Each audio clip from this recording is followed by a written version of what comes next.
இந்த போறப்பு தான் நல்லா ருசிச்சு சாப்பிட கிடைச்சது.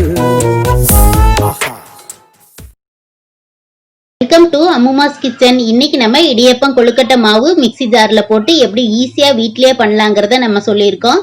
இதை வந்து ஸ்கிப் பண்ணாம நீங்க கடைசி வரைக்கும் பாருங்க. டிப்ஸோட உங்களுக்கு ஸ்டோர் பண்ற வரைக்கும் நான் சொல்லியிருக்கேன். நம்ம சேனல் இன்னும் சப்ஸ்கிரைப் பண்ணலனா சப்ஸ்கிரைப் பண்ணுங்க. பக்கத்துல இருக்கிற பெல் ஐக்கானை மறக்காம கிளிக் பண்ணுங்க. வாங்க வீடியோக்குள்ள போலாம்.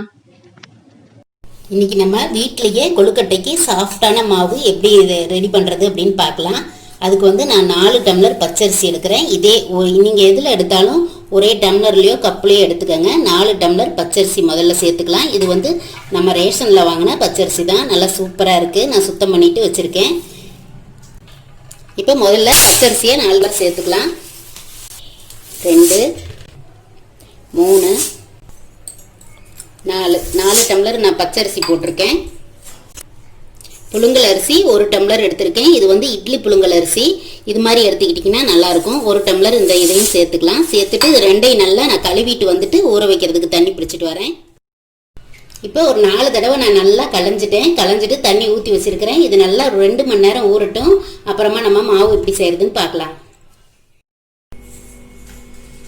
இப்போ நம்ம அரிசியை ஊற வச்சு 2 மணி நேரம் ஆயிடுச்சு. இப்போ நல்லா களைஞ்சிக்கலாம். பாருங்கள், ஊறினதுக்கப்புறம் நல்லா விளைவிலைன்னு இருக்குது. இந்த தண்ணியை மட்டும் நம்ம வடிச்சிட்டு எடுத்து ஒரு பையில் போட்டு நம்ம இன்னைக்கு வடிய விடலாம்.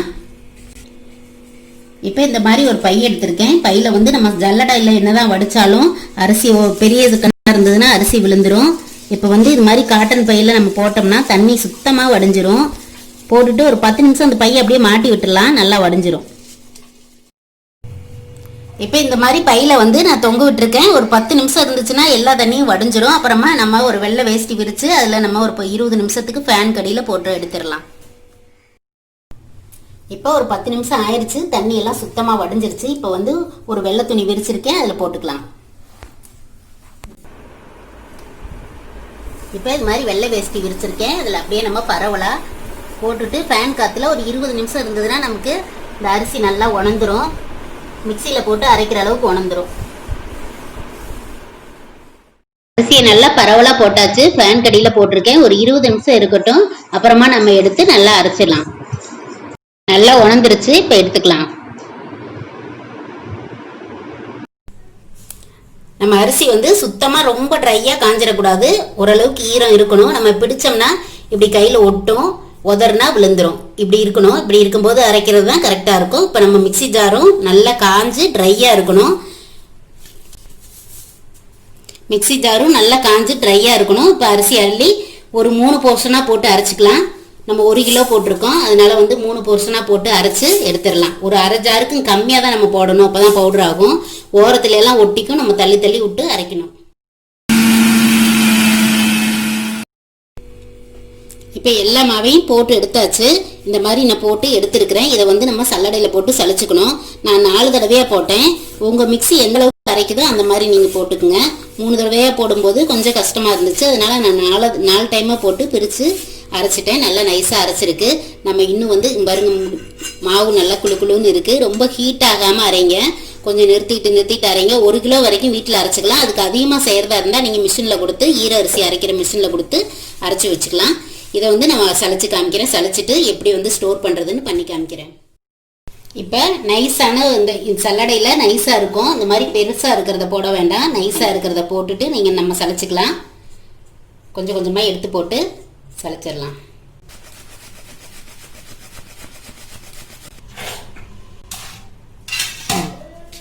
இப்போ மாவை நான் சளிச்சிட்டு இது பாருங்க, பருன்னு குருணையாக இருக்குது.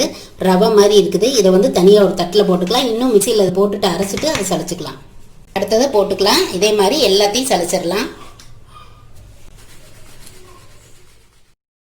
இப்போ நம்ம சளிச்சு எடுத்ததில் எல்லாத்துலேயும் சேர்த்து இவ்வளோ குருணை ரவை மாதிரி இருக்குது. இதை போட்டு மறுபடியும் அரைச்சிக்கலாம்.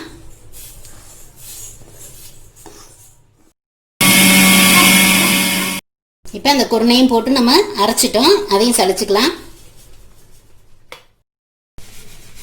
இப்போ எல்லாத்தையும் நம்ம மிக்சியில் போட்டுட்டு சளிச்சாச்சு. இது மட்டும் நம்ம குருணையாகவே இருக்கும். இது வந்து கொஞ்சமாக அரையாது மிக்சியில்.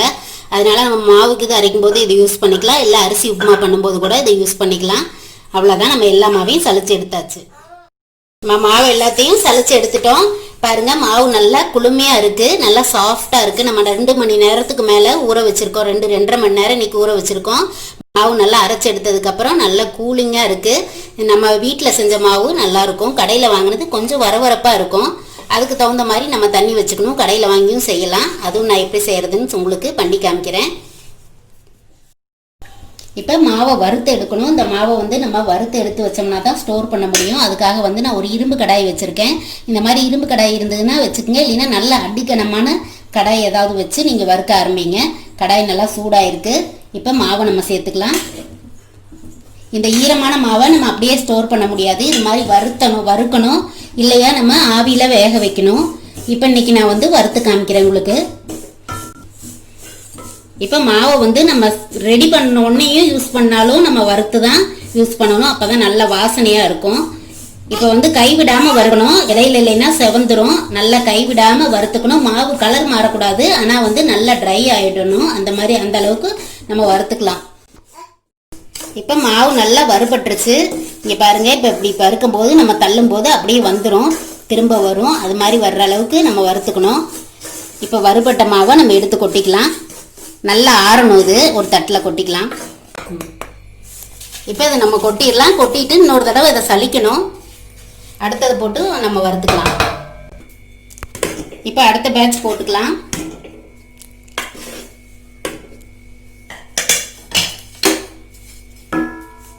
போட்டுட்டு அதே மாதிரி வறுத்துக்கலாம்.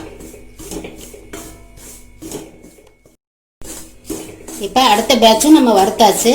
இந்த மாதிரி கோடு போட்டால் கரண்டியில் நமக்கு கோடு தெரியக்கூடாது, மேலேருந்து சரிஞ்சு வந்துடணும், அந்த அளவுக்கு இருக்கணும். பாருங்கள், மேலேருந்து எல்லா மாவும் சரிஞ்சு வந்துடும். நம்மளுக்கு நல்லா வறுபட்டுருச்சுனா தான் அது மாதிரி வரும். ஈர மாவில் நம்ம இந்த மாதிரி கரண்டியை கீறி விட்டோம்னா அப்படியே தான் இருக்கும்.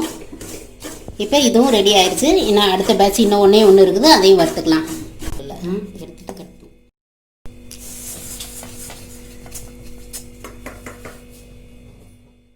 இப்போ எல்லா மாவையும் நல்லா வறுத்தெடுத்தாச்சு. வறுத்தெடுத்து ஒரு தட்டில் கொட்டியிருக்கேன். நல்லா ஆறிடுச்சு. இப்போ ஆறுனதுக்கப்புறம் மறுபடியும் நம்ம சல்லடையில் நம்ம அதை சலிச்சு எடுத்துக்கணும். ஏன்னா கொஞ்சம் கொஞ்சம் சின்ன சின்ன கட்டி மாதிரி இருக்கும், அதை வந்து நம்ம சலிச்சு எடுத்துட்டோம்னா தான் மாவு ஸ்டோர் பண்ணுறதுக்கு நம்மளுக்கு ரொம்ப நாளைக்கு நல்லா வச்சுக்க முடியும். பாருங்கள், சலிச்சிருக்கிறேன். இந்த மாதிரி சின்ன சின்ன கட்டி இருக்குது. இதை வந்து ஒரு தடவை மிக்சியில் போட்டு நல்லா சுற்றிட்டு சலிச்சுக்கலாம். இப்போ கடைசியாக இருந்த குருணையும் நம்ம போட்டு அரைச்சாச்சு, அதையும் நம்ம சலிச்சுக்கலாம். இப்போ வறுத்ததுக்கப்புறம் கட்டி தட்டுறது வந்து நம்ம அரைச்சோம்னா நல்லா நீட்டாக அரைஞ்சிடும் மிக்சியில். நம்ம மாவு சரியாக வந்திருக்கான்னு பார்க்குறதுக்கு இந்த மாதிரி கோடு போட்டு பாருங்கள். கோடு போடுறதுக்கு கோலம் மாதிரி வந்துச்சுன்னா சூப்பராக வந்திருக்கு. நம்ம மாவை ஸ்டோர் பண்ணிக்கலாம். இது வந்து நம்ம இடியப்பம், கொழுக்கட்டை எது வேணாலும் நம்ம செஞ்சுக்கலாம். இன்றைக்கி நம்ம 1 கிலோ அரிசி எடுத்து பச்சரிசி 4 பங்கும் புழுங்கரிசி 1 பங்கும் சேர்த்துட்டு இதை வந்து நான் ஊற வச்சு நல்லா அரைச்சி நம்ம எப்படி பதப்படுத்துறதுன்னு காமிச்சிருக்கிறோம். இப்போ வந்து வறுத்துட்டு நம்ம சலிச்சாச்சு. நல்லா இது நல்லா ஆற வச்சிடணும். ஒரு 2 மணி நேரம் இந்த மாதிரி நல்லா அப்படி பரத்தி விட்டுருங்க. பரத்தி விட்டு நல்லா ஆற வச்சு ஏர்டைட் பாக்ஸில் போட்டுட்டு நீங்கள் வச்சுக்கிட்டிங்கன்னா எப்பெல்லாம் உங்களுக்கு இந்த அரிசி மாவில் பல்ற பலகாரம் எது வேணாலும் செய்யலாம். இடியப்பம், கொழுக்கட்டை, தட்டு வச்சு